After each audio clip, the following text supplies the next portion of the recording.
Autism. Some of us have it, some of us don't. Some of us wish we had it, and some of us are trying to get rid of it. The neurodivergent population tends to be a bit more hyper-focused on certain topics or hobbies, much more than your average person. Some of these interests are quite okay, you know, they're quirky, they're unique, they might even have value. Others are, well, not okay. In this video, I'm going to go through the most autistic interests and give my ranking for each of them. Of course, this is all 100% serious. If you're not taking this seriously, I'm going to have to ask you to step outside. Thank you. Alright, first up we got trains, a certified autism classic. I mean, what isn't there to love about trains? They toot, they chug, they squeak. They make all sorts of fun noises. Trains get a 8 out of 10 from me. After all, it is a classic.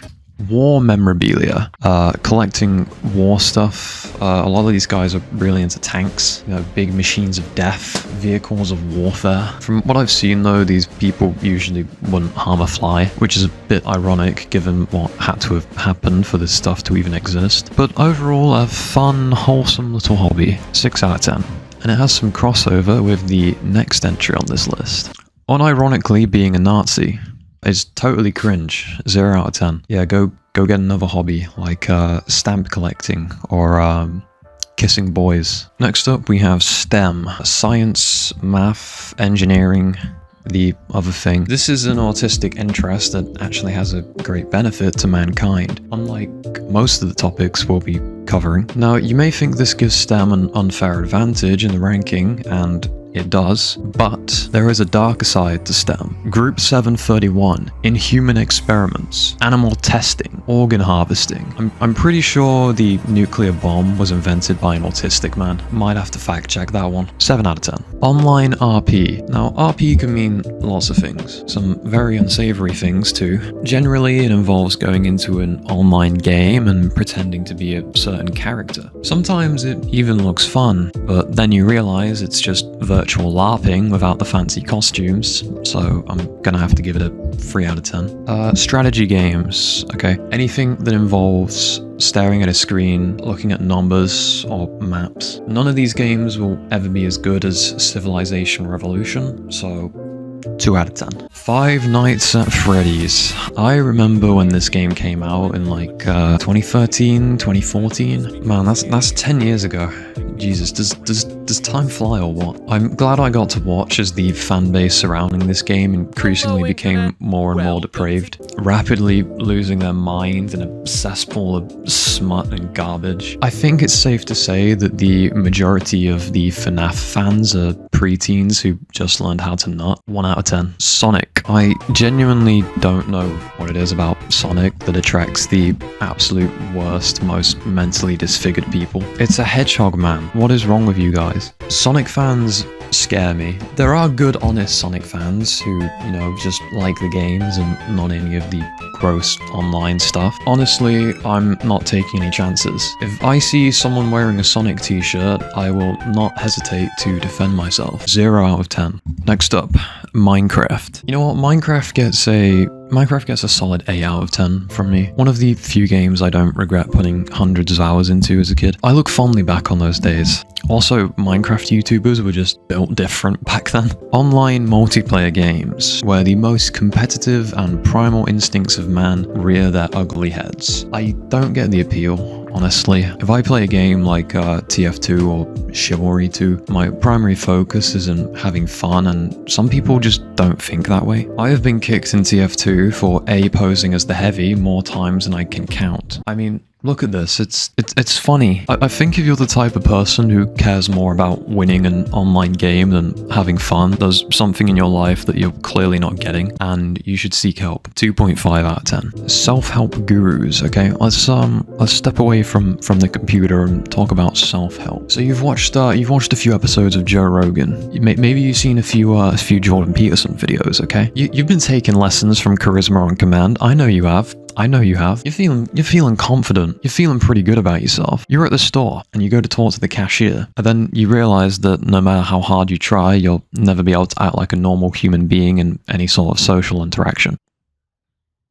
6 out of 10. At least you're trying. Politics. I'm just gonna go ahead and say it. Someone I've only just met starts talking to me about politics. That is a severe red flag. I don't care which side you're on. Most people have fairly sane political beliefs. Most people lean towards the center and don't really care. But then some people spend all day watching political videos on YouTube, Timcast, Vaush, and that scares me. If your political views are more than like 10% of your personality, then do not approach me. Do not come near me. You are not invited to my barbecue. Animals. I remember reading or hearing somewhere that animals can sense dishonesty in people, and I've always kept that in mind. I like people who like animals, and animals seem to like people who genuinely like animals, so 10 out of 10. Being really into the culture of places you've never visited. Now, weeaboos would be the obvious example. They are certainly the most numerous. There's also Koreaboos, Russiaboos,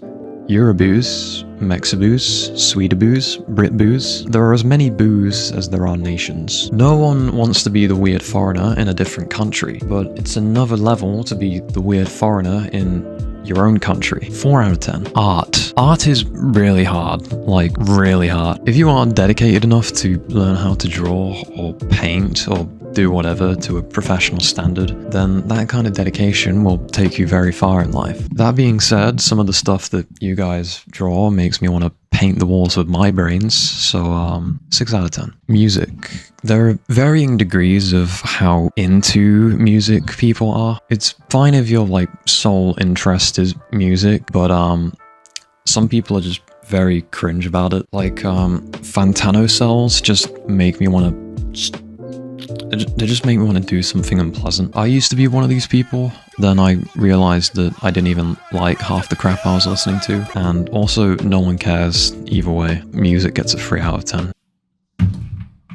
Furries. Now, part of me wants to say that furries are just a misunderstood group of people just doing what makes them happy. And then I think about all the bad stuff, and suddenly all those good thoughts, they all just start to drift away in a sea of fur. 2 out of 10. Being a clown. I've never understood how people can be scared of clowns. I mean, just look at this jackass. I'm not particularly tough myself, but I think I'd win in a fight against a clown. What is truly terrifying though is that there are people who want to be clowns, and that is a valid career path. 1 out of 10. Not too dissimilar from being a clown, the next autistic interest is making YouTube videos.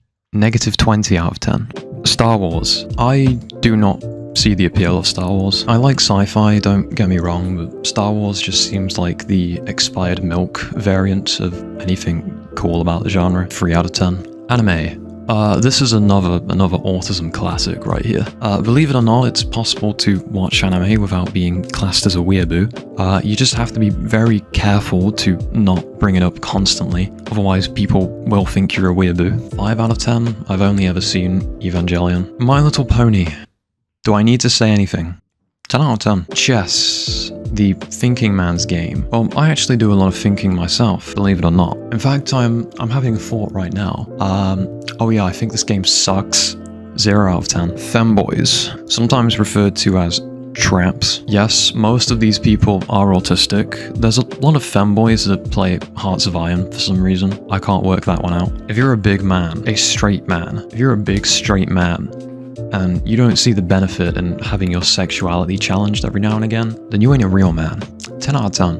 Pokemon cards, or, trading cards of any kind, Yu-Gi-Oh, the other ones. I mean, there's worse things you could be collecting. You could be catching STDs. 4 out of 10. Collecting coins, stamps, or other boring shit. This is the most boomer of autistic hobbies. It might even be the first ever autistic hobby that people had. In my head, I'm picturing like some caveman on the spectrum, just collecting rocks or something. 3 out of 10. Gooning. The final entry to the list. For some people, gooning is more of a lifestyle than a hobby. It ranges. Some people goon it on the weekend, and some people like to goon it up 24/7, 365. It's like a martial art to them, They train all day and all night, learning the ways of the goon.